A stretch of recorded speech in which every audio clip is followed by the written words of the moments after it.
Marami ang nagtatanong kung pwede nga ba ang palaro habang tayo ay nagla-live. May mga nagsasabi kasing bawal magpalaro habang nagla-live tayo para malinawan tayo at hindi na makinig sa ibang mga nagsasabi na bawal o pwedeng magpalaro habang tayo ay nagpapalive ay tanungin na natin si Meta. So ito po ang sagot ni Meta.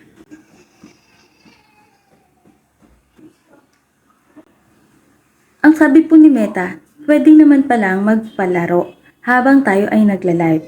Ang hindi lang po pwede ay may naka-indicate na money or may money na nadadawit dito. Nakalagay po dyan sa mensahe ni Meta na pwede naman palang magpalaro habang tayo ay nagla-live.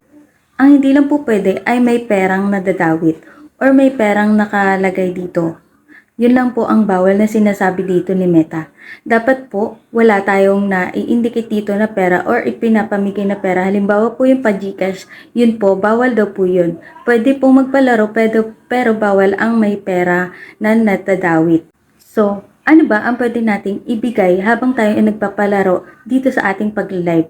At uulitin po natin, kay Meta po ito galing ha. Kaya sa mga nagtatanong dyan, ito po ang pwede nating ipamigay habang tayo ay nagla-live at pamalit sa ating pera na ipamimigay. Ayan po. Yan. Kikita nyo po dyan na mga mensahe ni Meta po yan ha. Hindi po yan galing sa mga ibang content creator. Nakalagay po dyan mga karyas na pwede tayo magbigay ng gifts or star sa ating mga palaro habang tayo ay nagla-live. So ayan mga karyas, malinaw na po sa atin.